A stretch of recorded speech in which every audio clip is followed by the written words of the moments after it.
Hello there and welcome to Thank the Maker, a podcast about heroes, princesses, scoundrels, hokey religions, ancient weapons, and all things Star Wars. I'm Adam Russell, and this is my first time podcasting, apparently. Hello, look what I just did on YouTube. And I am Mike Forster, and the fun part about this is that no one's going to see that, Adam. They can only hear us. If you're listening, it didn't happen. YouTube. Yeah, besides people on YouTube. Massively screwed this up. We're great. I feel like it's when Nick and I host. So this just feels nice to know that we're all on the same level. Oh, we're doing our best. We have a guest, so it's extra embarrassing. Welcome, Rose. Most people know you by your social media handle, Roro Muffins. Welcome to Thank the Maker. Yes. Hello. I'm so excited, and thanks for inviting me on. Well, thanks for being here. We wanted to have you on because, as anyone who knows you or follows you knows, you, as an adult, have been watching Star Wars all for the first time, knowing almost nothing, going in, it seems like about as cold as a person can. Yeah, I quite literally knew less than nothing, and some of the most obvious things that people were like, "How did you go your entire life and not know that that was his dad?" I'm like, I don't know. Amazing. It's I knew amazing. who Yoda was. That's about it. So, yeah. Well, I mean, I guess let's get right into it because, I mean, you're already cracking open this story a little bit. First, I have to be rude and ask publicly how old you are, so we have context. Right. Any guesses? Any last minute guesses? I'm 30 years old, so I still claim to be a 90s baby. I'm a 95, but I was telling you guys that almost makes it almost worse that I haven't seen Star Wars, because I lived through two separate times that I could have been really jumping in and watching it. So yeah, that makes sense. It's interesting that that's even like possible for something as like, we're people who don't know a time before Star Wars. Like we grew up with, I'm pretty sure I was 3 years old when my dad took me to see Return of the Jedi. I don't know a time before it. Mike's the same way. Mike's 6 or 7 years younger than me, but same thing. yeah. Right? So like the idea of like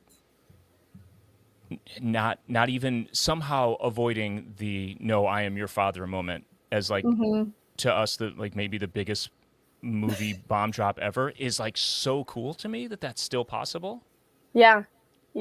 And even just, I mean, the only movie I've ever seen in theaters now is Revenge of the Sith, because I saw it when it was re-released. So like there's just so much that I am still missing out on, and jealous of people that got to go and hear all of the sounds in the theater, because that like changed my life again. Sure. But yeah, I knew nothing. So Rose, like your familiarity with Star Wars, you said you know who Yoda was, but like could you identify like, that's Darth Vader, that's a stormtrooper? Like, did you have that level of like pop culturism going on for you? For sure. I think especially just because like they're on like bumper stickers and they're on t-shirts. So like I wasn't totally avoidant of the situation, but did I necessarily know who was good, who was evil? No. Did I know why they were so like, I quite literally thought it was just and it is one big war in the stars going on and just people fighting over the land, which it is. Right. But which it very much is not as well. So it rocked my world to be like, oh, this is for the girls. I'm sorry, this movie is for the girls. Yeah. Okay. Yes. It's you've figured out that it is beyond just celestial conflict. Oh, let's put it that way. That's like maybe 3% of the story. Come on. Sure. Yeah. Sure. Okay. Yeah. This is going to be a good episode. Everybody would like to remind you to buckle up. This is going to be great. So what were you into growing up, TV and movies wise? Like what's your favorite or some of your favorites? Even just as a child, like I've watched Wizard of Oz on VHS many a time. It's my wife's favorite movie. Yeah. Oh yeah. Wicked bawled my eyes out. There were just like weird VHS like sing-along songs that we watched over and over again. I watched Comfy Couch, and then I was very into like Lizzie McGuire, Shia LaBeouf, Disney Channel. And also I grew up in a home with an older sister who we both were just kind of into the quote unquote girly stuff and being, like I said, Lizzie McGuire, that's like Raven and all of that stuff was what I was into. Adam has Never. no idea what you're talking about. I know that's Come so on, Raven. we know Like, Lizzie McGuire. Okay. Yeah, I know Sure. these names. Right. But yeah, Yeah. I mean, I'm Right. 45, so Right. Yeah. Well, so Rose, for you was like, so this all makes sense. So in full transparency, I work at a university, and I've got this weird intersection of like, you've got old soul Gen Zers, and then you've got, and what's weird is like a lot of these trends are kind of coming back. And so what's interesting is like, I've got some of my students who are so almost like rediscovering 90s culture. Oh my God. They're buying cassettes, like records are played out. We're buying cassettes again. Like they're finding Pearl Jam's 10, which is probably one of the best rock albums of all time. And they're like, hey, have you ever heard of this band? I'm like, yes, I've heard of Pearl Jam.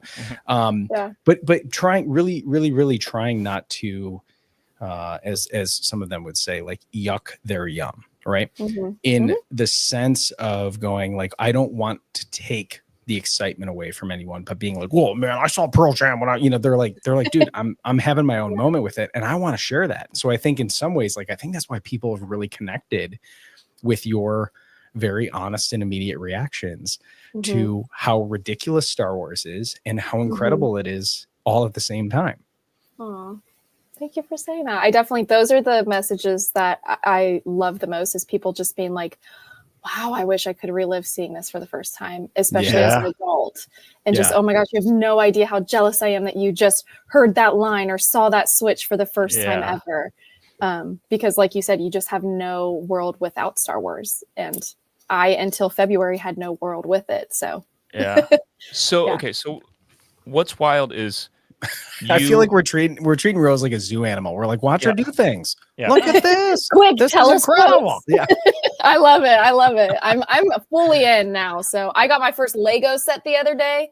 So I'm climbing this ladder. Okay. Oh, nice. Good. Adam, send her all your stuff that you're trying to get rid of. Yeah, I plenty of shit.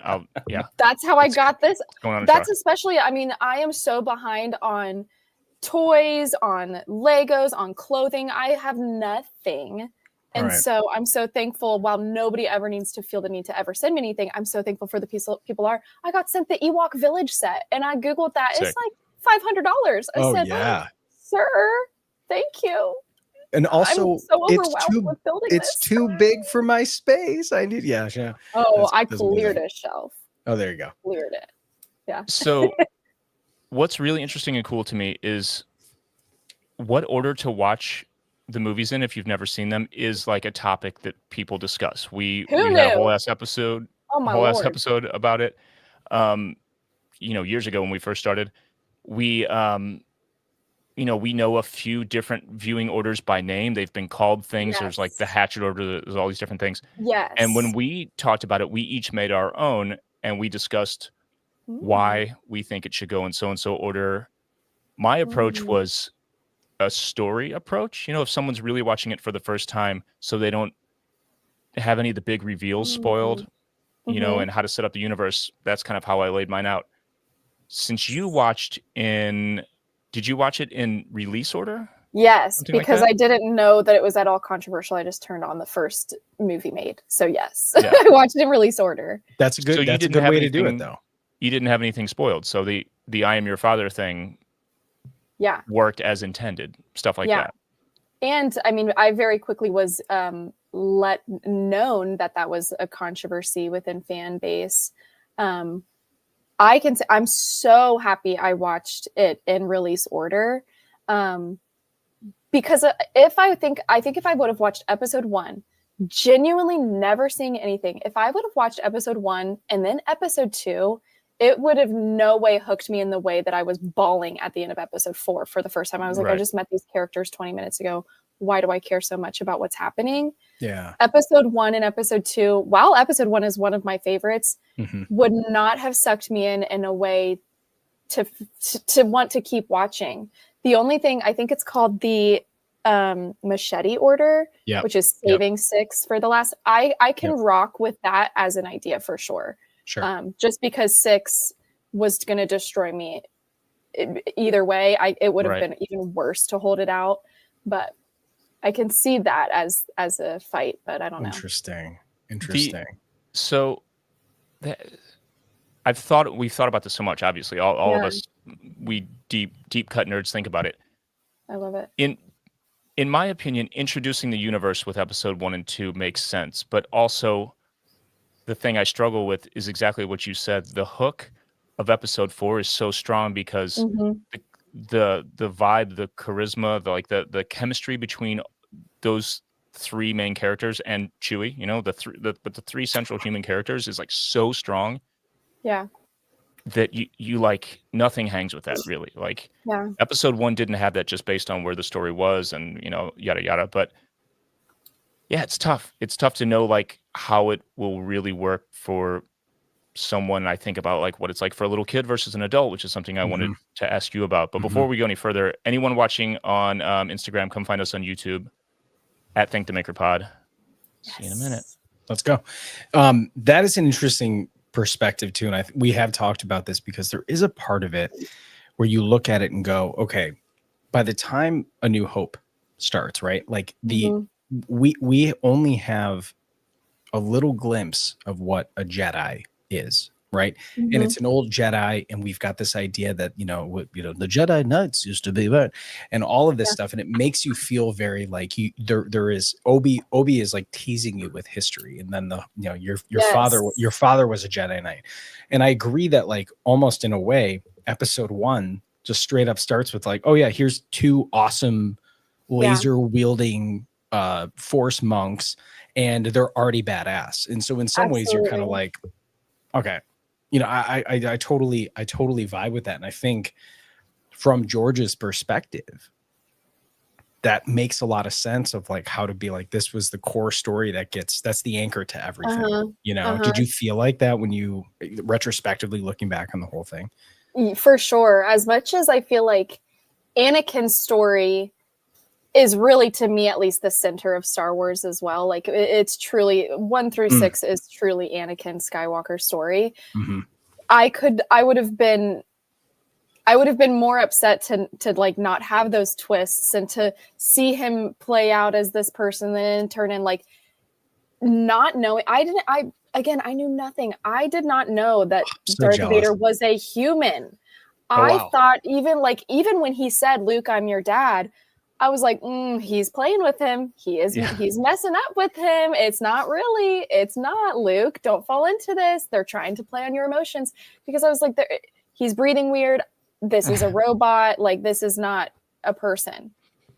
And so then even to have I get confused. So excuse me, but episode 6, where Luke actually takes his helmet off, and for there to be I was like, okay, wait, so this is that, even to me was more of a shock of like, oh, that is his actual dad. Like, excuse me? Oh, interesting. So for in that moment of even like Empire, which was which was very intentional for them, when I think it's Admiral Piet or whatever comes in, and he almost like sees Vader, like his back is turned and the helmet goes onto his head, and you see that his head is like properly messed up. So that at that moment didn't register to you that he was human? No, there was so much. There's so much that I'm like, dang, I missed that, because I mean, how many times have you guys seen it? So to look out for those little Easter eggs. I've still only seen every movie once, and I'm like, oh, I missed out on that part, or oh, okay, that's why he said that, because he's foreshadowing this for episode 2. So there was still pieces that I was just not understanding at all. Dang, that's interesting. It would have not been at all. It would have not hit me the same to know the whole time who Anakin was and call him Anakin. And that's awesome. So even in episode 1, when I'm like, oh, Anakin, who the hell is Anakin? Like, I was like, okay, who is this little kid? Oh, this little kid's Luke. Okay. No, it's not Luke. What time period am I in? Like, I had no Padme. I had no idea what was going on. Yeah. Oh my gosh. So what you just said about thinking that Luke or that Vader was just messing with him, it makes me think about the sequence, the order that I put together. One thing, and then I'll tell you a funny thing. So my idea is to watch episode 1 and 2 to establish the universe. You see Anakin as a little kid. You see Anakin as a teenager. You see this ominous ending of the clone showing up, and you're like, wait a minute, this looks kind of like something's not going to go right. Pretty good and in love, and right, and like begun the Clone War has, right. So it's like an ominous ending. and then skip ahead to episode 4, and you see like there's this kid in the middle of the desert, and his last name is Skywalker also, and you're like, wait a minute. And then it starts to feel dystopian, and you're like, why? How did this all go to shit? What happened? Then you watch The Empire Strikes Back next, and he has that "No, I am your father" thing.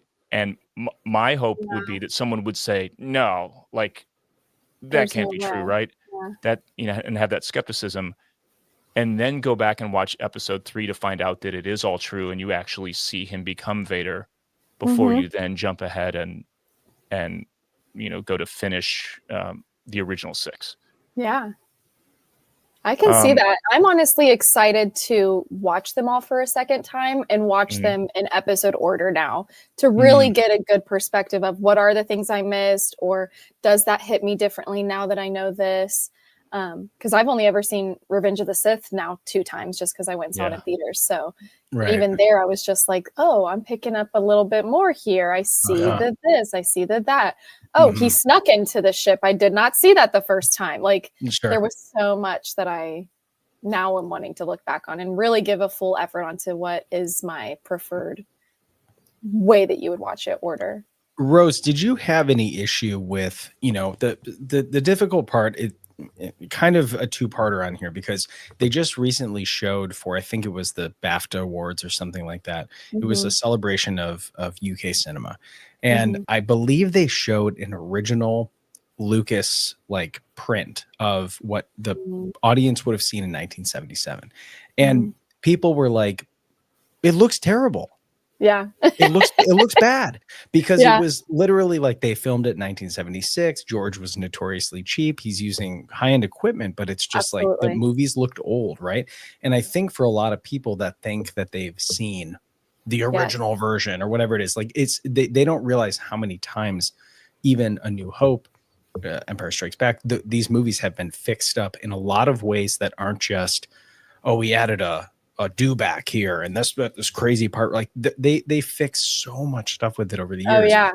Did you have any issue with the clear jump in time in terms of just cinematography, the presentation of the actual film? Like Star Wars comparatively in 1977, the original A New Hope looks a lot different than The Force Awakens.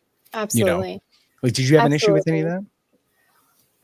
Me personally, no. I know people, some friends that have never seen Star Wars, and they maybe would have turned on episode 4 and be like, what in the heck is that toaster doing glued to that guy's back? Right. For me, I was like, episode 4 has so much respect for me because of the artistry that went into it. These people truly putting in, hey, let's take these screenshots. Let's do a claymation. Let's build a miniature let's make it geniusness. I've watched the documentaries of it, and I have watched the YouTube clips of like, who was Jabba, and then how did they CGI edit Jabba? Like it is the original Jabba. Yeah. Yes. And I'm like, this is freaking art. I thought that was so cool. And then I think it only gets better. It's definitely fun to watch Force Awakens and be like, wow, this is almost more for the sound and more for the lights. There's something like wholesome about 1 through 6 that it's really the story and it's the music that gave it all almost like a more genuine feeling than having some of like these crazy lasers, this and that. I'm like, no, this guy is holding the lightsaber. It's not the stick that they're going to edit in. So that for me is a little bit where, the new sequels have lost me almost a little bit, because they're almost too like, where are you trying to throw me into? Right. Sure. Yeah. Did you notice in the original trilogy any inconsistency in the visual effects? Did you notice the touch-ups and the CG stuff that was added? Not when I first watched it, no. Nice. But I've seen those clips now on, TikTok or whatever to see what was edited or things that I would have never picked up on now. Yeah, sure. I think if anything, it was just like maybe some of the clips of people riding, not dinosaur, but, riding a whatever thing and being like, oh my gosh, that stormtrooper, it looks so unbelievably fake on that thing. Yeah. But again, it just cracked me up because I'm like, yeah, because they are just piecing this together. They have a freaking rock and a camera, and they're like, we're going to make this work. I love it. Yeah. Or in Cool. Empire Strikes Back, it was a potato in someone's shoe in the asteroid field. Amazing. Literally. Yeah. Do more of that, Disney. That's what we want. Give me the artists back. What's so cool about like the fresh eyes is not just having the context of like what years is what era, all that kind of stuff, but also not knowing the characters well enough to recognize things like in Rogue One, for example, Tarkin. I don't know how well you'll remember this, but Peter Cushing, an actor born in like 1904 or whatever, was long dead when they did a Rogue One, but they brought him back in that and was a complete CG character. And I remember seeing it with my wife, and I asked her at the end, is there anything about the old guy at the, the so-and-so scene that seemed weird to you? Anything? She's like, no. Was that like a different guy or something? Like, he's completely fake. He did not exist. Yeah, she no idea, because she didn't have the context to know the actor, how old he would, he'd be like 105 then or whatever. Just right. So without that, it takes away all the nitpicky bullshit that like people get wrapped up in. It divides people so much. Yeah.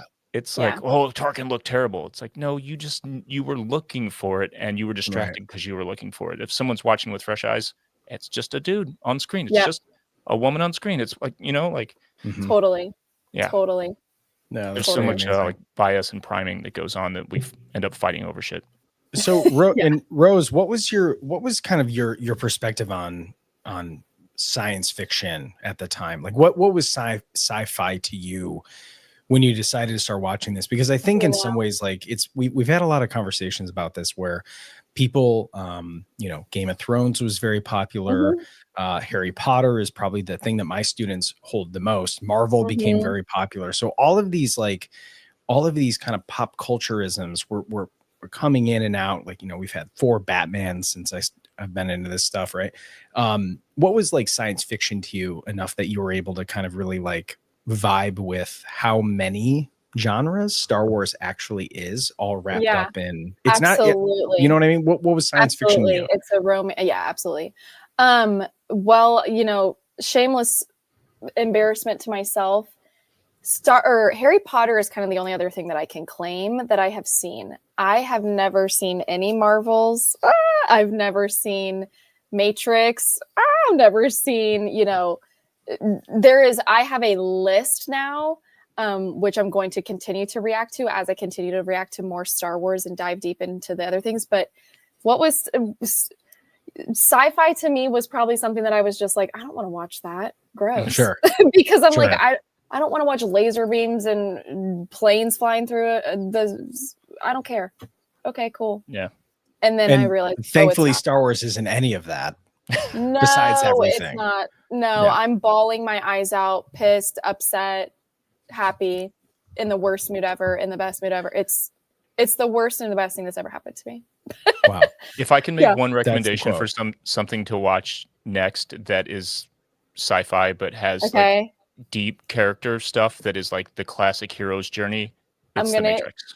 Okay, I was gonna think Lord of the Rings is the one that has been really pushed upon me to dive into next. Sure. Because I haven't seen that. But Matrix, that is one. I mean, even like Hunger Games, like there are so many series that I'm terrified to jump into Marvel because I'm like, I don't have 6 years to do this, but it's a lot. Yeah. Well, what's interesting, all of the stuff that you mentioned, like in some ways couldn't exist without Star Wars. Because everyone from a certain generation was influenced. The cinematographers, authors, storytellers, even just the idea of let me make 6 of these movies. Harry Potter, being someone that read and watched and sat outside for Harry Potter, is obvious parallel. Yeah, for sure. So it'll be really fun to follow along with you as you like kind of dive into these classics, as I think a lot of us refer to them as. But I think I also want to ask too, from your perspective, what has it, the original idea for you watching Star Wars, deciding to put on the internet, being like, this might be something that people would find funny. How did Rora Muffins become the person that we're talking to today? Oh, I love that. In the most genuine and wholesome way. And that's why I am very clearly not, media trained. And I'm sitting on my couch with no makeup on watching a movie, because the reason that I watched episode 4, when I watched episode 4, was because I was just talking with friends. And for some reason, I wish I remember the exact train of conversation, but I had said, "Oh, I've never seen Star Wars."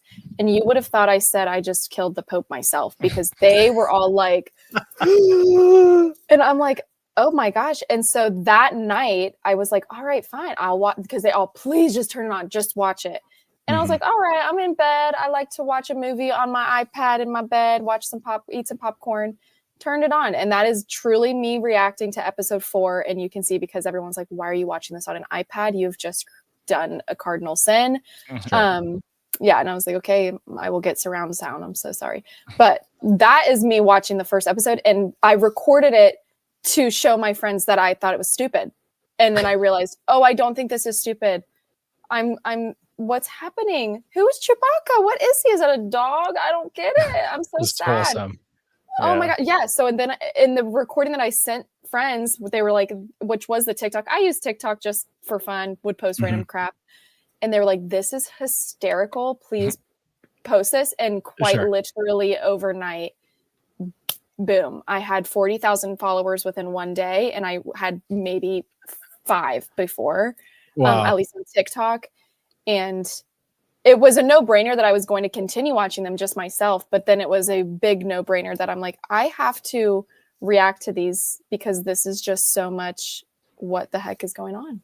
Sure. Yeah. Sure. Yeah. There's a podcast from, she's a comedic actor, Lauren Lapkus, and I can't remember who the other host is, but in COVID, they had a podcast called Newcomers. And if you Google Lauren Lapkus, you'll know who I think it's Lauren Lapkus. Yeah. You know exactly who she is. She's been in a ton of comedic roles. But they did the same thing. They did this, like, what are we missing out on? The podcast was called Newcomers. It was hilarious.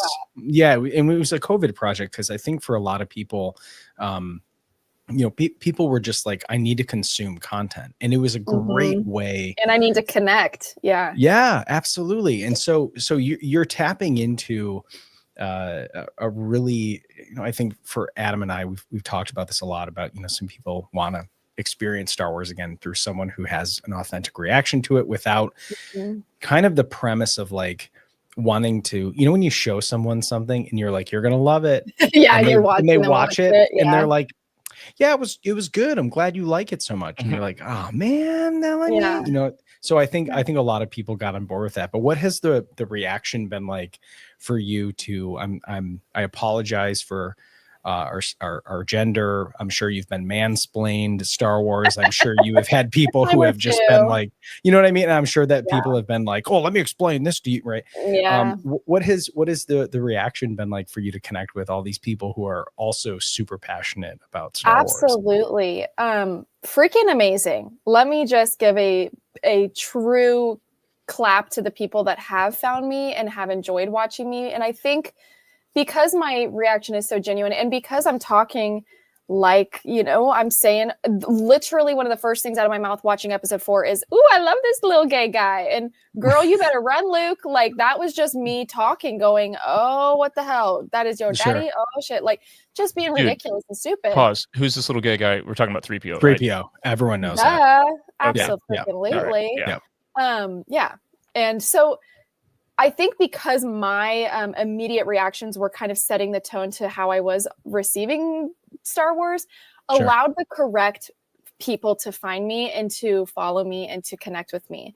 I have shockingly had very little toxic, negative energy in my messages, on my comments. I don't have too many inappropriate, out-of-pocket things, because you will get blocked immediately.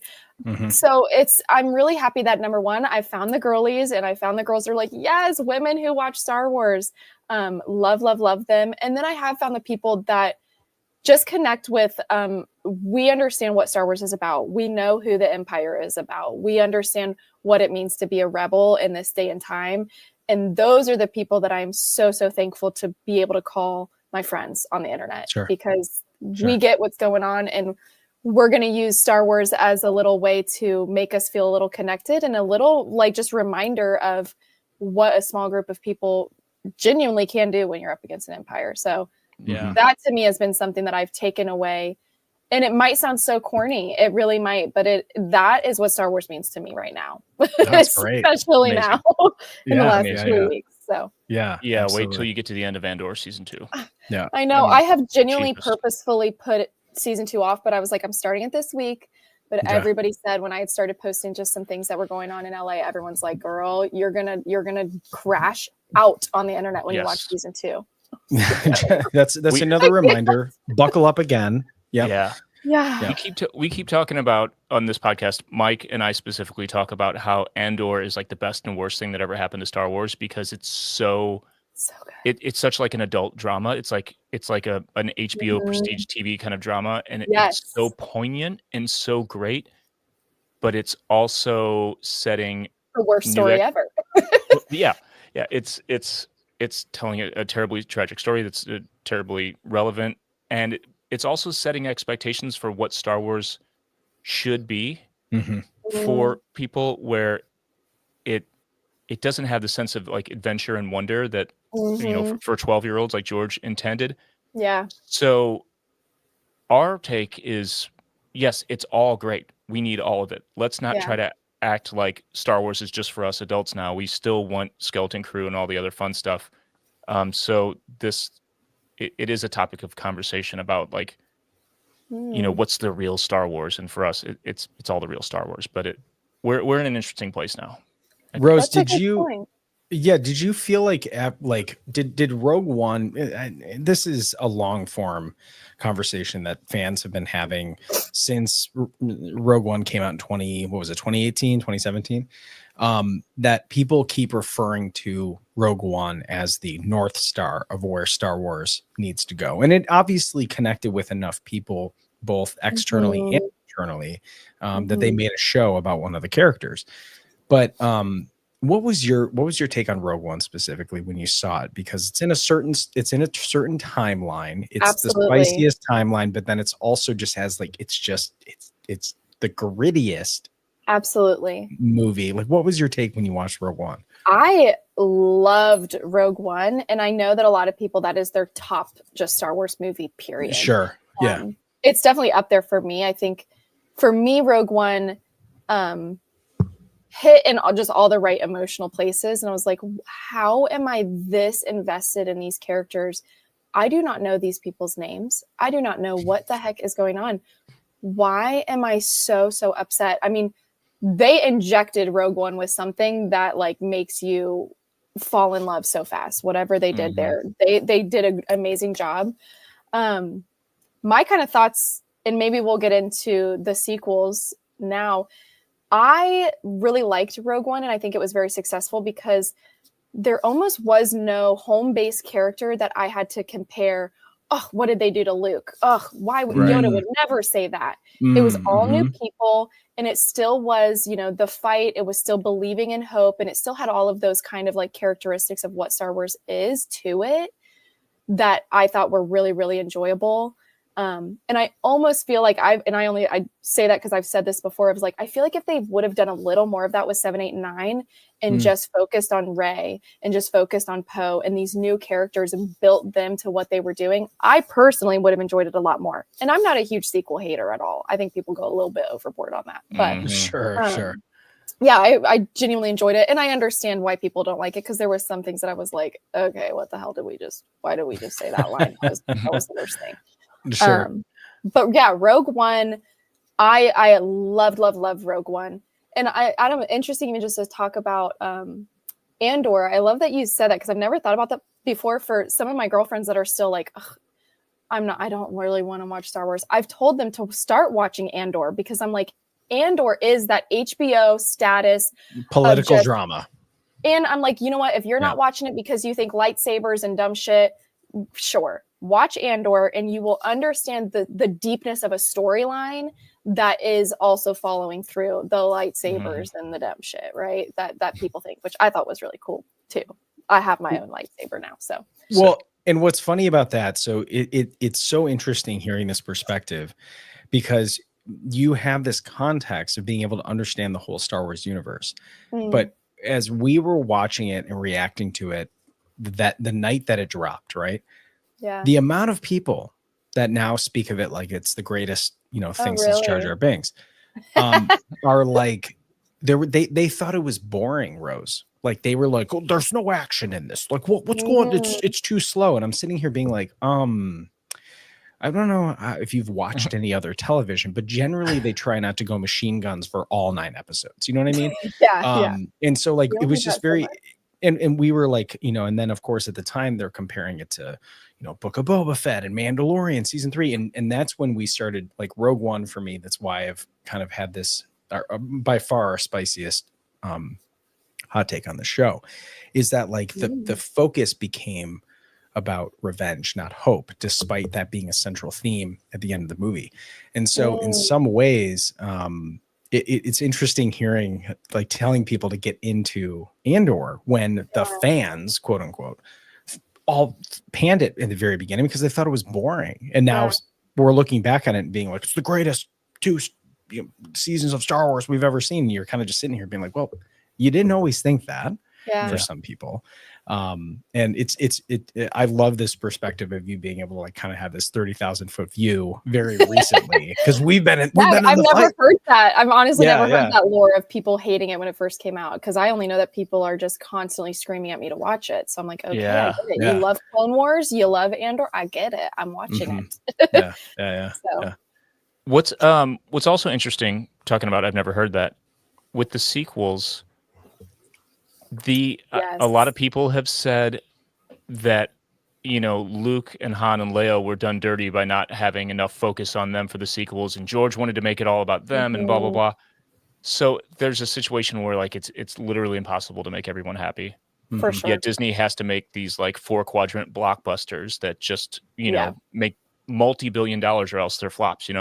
Yeah. And it's tough because I'm all on board for Rey and Poe and Finn and the rest. And I think the dynamic between Rey and Kylo Ren is so complex and like just one of the coolest things. Like I know the kiss at the end is controversial, but I personally like I'm a sucker for like happy endings and revenge, or not revenge, redemption.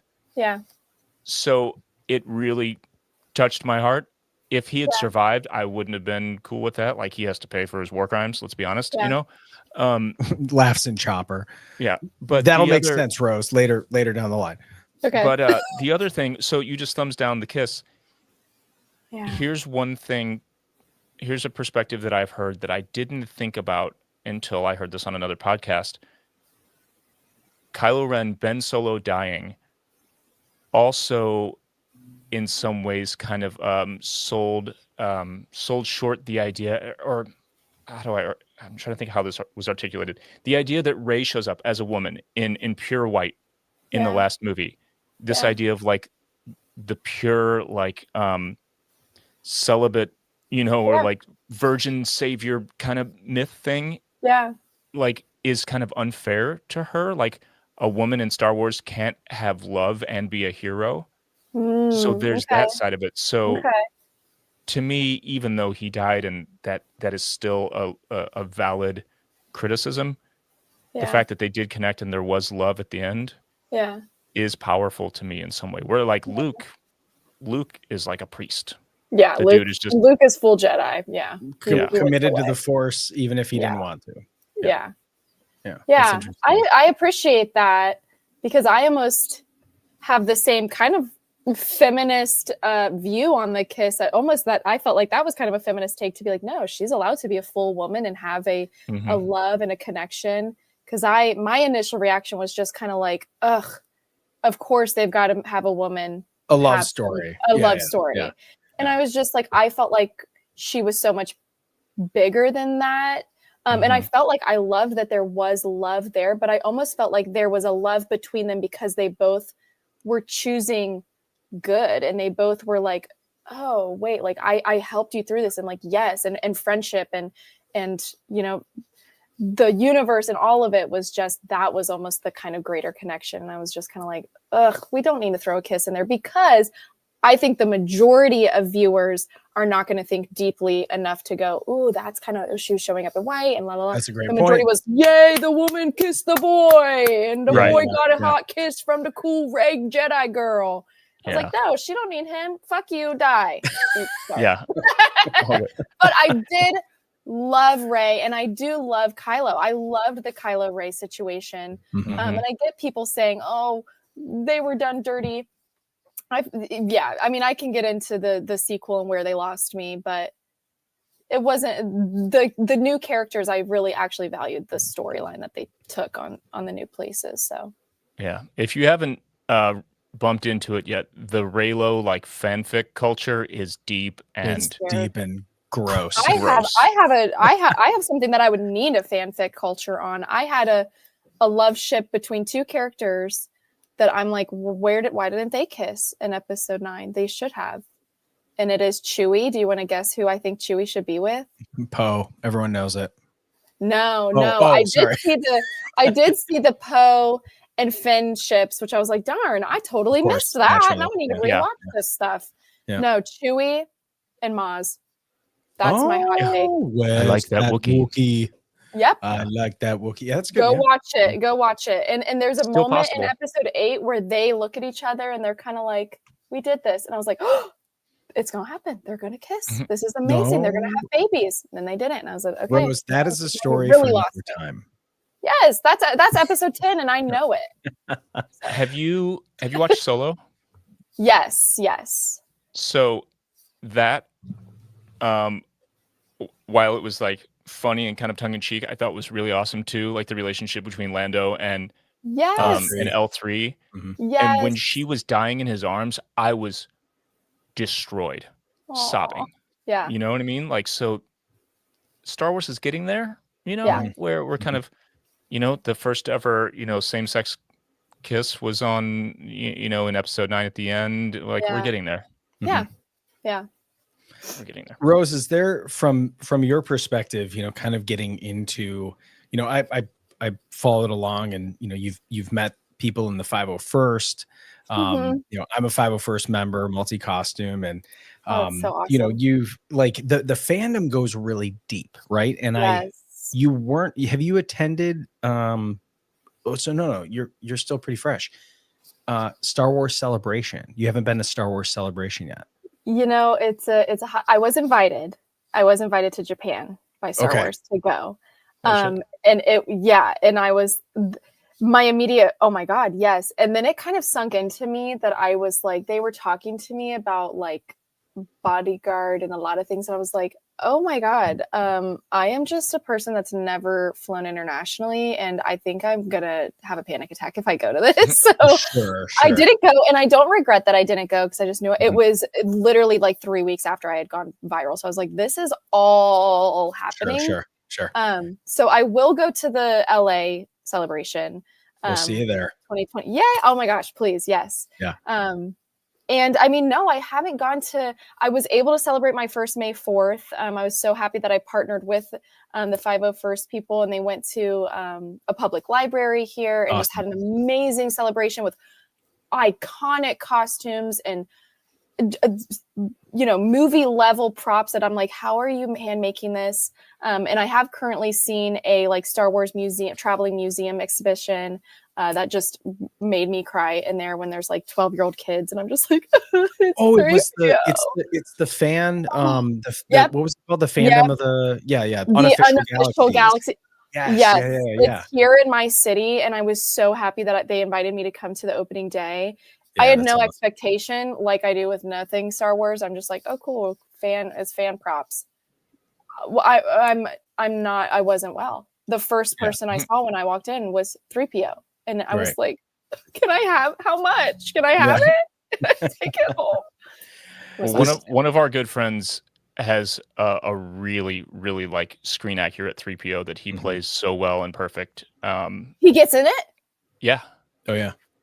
Yeah, he's like the perfect height and build for it. We actually I'll give him my address. Well, our dear friend Justin Sonfield, who is the CEO of this company, Roosevelt's, has been he's been a 3PO over in New York, New Jersey. I haven't seen anybody dressed up in that. I wouldn't be well.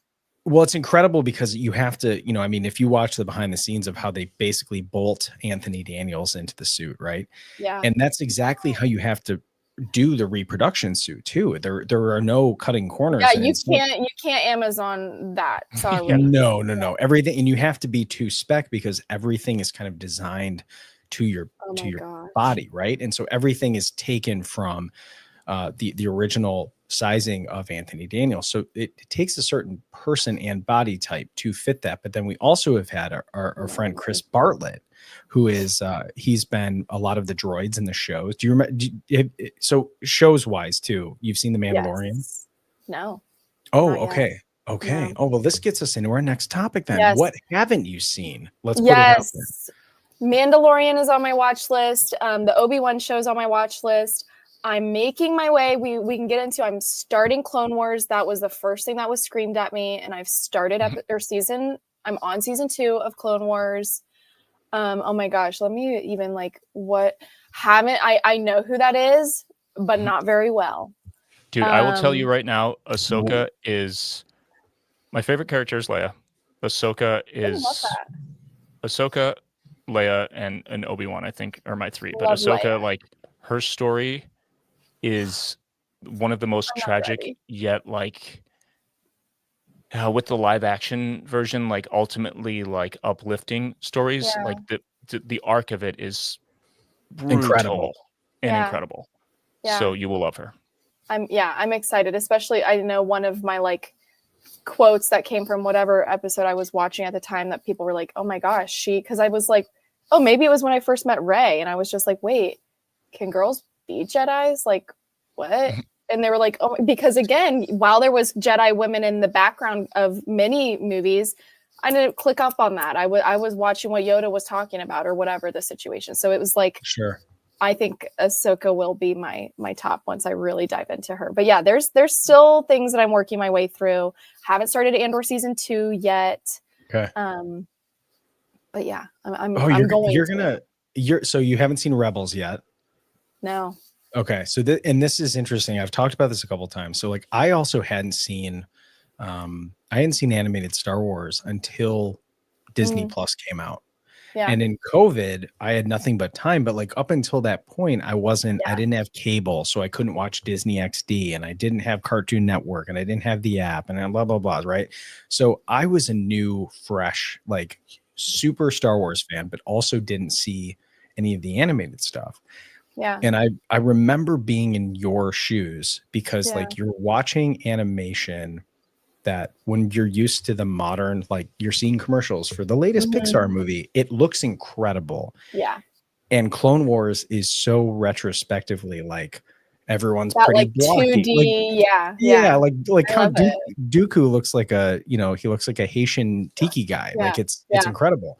So you're gonna experience a glow up in the same way of going from episode 4 to episode 1. Okay. In terms of just because by the time season 7 comes around, you're like, this is blowing my mind that Gorgeous. This is animated. Okay. And cool. For a lot of people, when they're getting into Clone Wars, getting through the first couple seasons, I've heard it's a little bit of a slog. And then Rebels was stylistically a different design choice to simplify things and make it look a little bit more painterly. So more for kids. Yeah, and I'm really excited to hear your opinion on that. Yeah, I've heard to emotionally prepare to watch. Yeah. Clone Wars. If I could offer one controversial recommendation for the next thing to watch, maybe after you finish Andor, I think the Obi-Wan series would be a good place to go after having seen all the original films. I'm with you because Obi-Wan is one of my favorite characters, and I feel like I need a smaller kind of series to just nail down again, watch this before I really, really dive into Clone Wars, and Clone Wars starts to pick up for me. So yeah, I always try to introduce some art. Yes, on the pod. Look at this. Please. This is Scott C. This just came last week, and I didn't get to show it off. Oh, look at these guys. So fun. That's tight. So picture them. Look how happy they are, and then destroy it all. destroy it, burn it down. The coolest thing about the Obi-Wan Kenobi series to me is one thing that I won't say because it would be a spoiler, and if you haven't seen it, I want to leave it that way. The other thing is, despite criticisms that people have, some of which I think are valid, Ewan McGregor and Hayden Christensen do get the opportunity to really dig in with some like really well written dialogue and some interactions that are, I mean, it really lets them cook, and like show their acting chops. And it's like, it's a second chance for Hayden, a dude that was just like, I've heard this, and I didn't know the controversy there, and that he dipped out for a while, and how horrible, because and now I've like done the deep dives and understand like the like hotness to Hayden, because I'd really never known who the hell Hayden Christensen was before. Even after I watched it, I was like, and what was that actor's name? I don't know. But now I get it. He seems like such a good guy who gets the dang story and is committed to it, and I love that. And so you haven't watched Ahsoka yet either, the series? No. Okay. No, and I know that he's coming on to whatever's coming next or something, because I saw that announcement at Celebration that he's going to join. Yeah, because this is you're in an interesting spot, because like Ahsoka is in Rebels too. Yeah. Okay. Spoiler alert. Okay. No, yeah, I knew that. Okay. All right, good. I need to watch the Clone Wars movie, then I need to watch, because I hadn't watched Clone Wars yet. And so she gets revealed in Rebels, and I'm like, why is everyone up in arms about this? What's the deal with her? And then I go back and I watch Clone Wars, and I was like, oh, dang it. That would have been amazing to find out. So Ahsoka might be the last thing to watch. Yeah.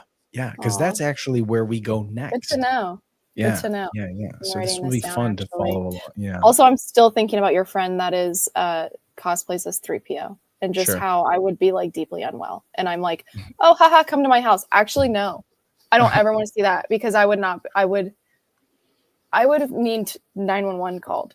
I freaking love C-3PO, and I don't want to think about it being a random guy under a suit.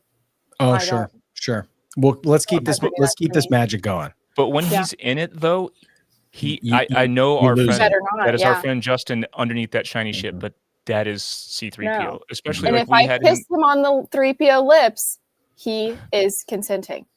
Yeah, sure. That's all I know that. So we do this event, this like Star Wars themed emo night thing, and we had him introduce it one time as C-3PO, and we cut together dialogue, and he just kind of mimed to it. And even like watching him put on the suit side stage, because he had to be we had to put like curtains and shit, because he couldn't go up the stairs, so we had to like have him dressing on the stage. I'm watching it be assembled. I'm hand cueing the dialogue myself, and he's miming to it, but still knowing all this, incredible. Yeah. He's just C-3PO. Like, you know what? So even just talking about people in costumes, after I watched, maybe it would have been episode 4, maybe episode 5, maybe, that I had learned that there was somebody inside of R2-D2. Like, I remember Kenny Baker. I remember being on a live stream, and then someone being like, "Oh yeah," and I was like, "Excuse me." There was somebody inside of that, and just the other stuff that I didn't know. Did you? I'm assuming this is going to blow your mind for the first time. There is a scene where they're walking through the streets of Mos Eisley, and you can actually see R2 walking down steps. This is Googling right after. Yes. So Kenny is in there, and the legs have these poles that he actually can, like, when he gets excited, you know how he bobbles back and forth? Yeah. That's Kenny in there actually, like, basically like moving the legs. And there's a scene where he is like literally walking down the step, like it's like 1 foot. I mean, art. Talk about art and an artiste. Yeah, that's amazing. Yeah. Incredible. Yeah, this is Rose. This conversation has given me life. As they say, there's so much. Oh my gosh, I could talk about it forever. My poor neighbor, I trapped him the other day because he was like, he commented, "I have a Star Wars doormat." He commented, and I was like, do you want to talk about Star Wars? And he's like, yeah, cool. It's like, okay, let's go. How do you feel about this? What do you feel about that? Yeah, I get it. Yeah. I get it. We know the feeling. We wanted to talk about it so bad that we started a podcast. I get it. Oh my gosh. 5 years later, here we are still talking about it. Still talking about it. What the hell? Yeah. Well, this will be really fun because we can introduce you to a lot of other parts of the fandom. Like we've got our friend Jason here is our producer. You know, they've got this group of, you know, they're called the Burgundy Squadron. They're people who kind of dress up in like background characters, Star Wars-ish regular clothes without being, you know, without needing to do, you know, oh, this is this one specific character. And then we've got people who, you know, they're actually in Detroit. I just went to a thing called Space Dive, which is where they take an art gallery and they convert it into this like cantina in space, and that's pretty close to you. You should definitely come next year. Yeah. And between the conventions, like we're going to San Diego Comic-Con next month. Gosh. And there's like all of these things that I'm so excited to have someone who's new and clearly in love with it. Yes. And I love that you're picking up on, like, I'm in love with the artistry of it. Those are the fans that I'm like, I don't care what opinion you feel on sequels or who you feel about this. If you are an artist and you understand that and you are a rebel at heart, we're gonna be friends. So Respect. I'm so excited. Yeah.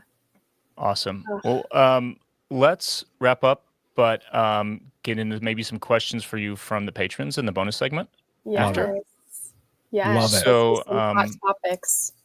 If you're not a patron, you can be one. Patreon.com/ThankTheMakerPod. If you're watching or listening, probably too late to get in on the conversation right now on Discord, but maybe next time. Rose, thank you so much for being here. This has been really fun, and we hope to see you out in the world. Absolutely. Where can people find you if they don't already know where the heck you are on the internet? Yes, I am on Instagram. I'm on Twitter. I'm on TikTok, and I'm on YouTube. Ro Muffins, RORO Muffins. That's it. Everywhere. Love it. Yes. Mike, you want to update the people on some things before we fully go? Absolutely. So if you followed along with us, you know that we are getting to the end of pre-orders for our merch bundles for Mosh Isley. That's happening at San Diego Comic-Con weekend, which is on Friday of the Comic-Con weekend. That's going to be there at the Music Box. This is our third year doing it. We've got a huge concept that we're working with. It's going to be amazing. Make sure you've got your Jedi robes. Make sure you've got your lightsabers. Make sure those things are charged up because we're going to need them. It's going to be really great. So moshisley.com for tickets there. And then, of course, follow us along, Thank the Maker Pod, on all of your favorite socials. And go to thankthemakermerch.com. We got some new shirts. If you're a rebel, like Rose is hinting at here, we got some torso covers I think you're going to enjoy. Real nice. Real nice. All right, everyone. Thanks for watching. Thanks for listening. And until next week, may the force be with you.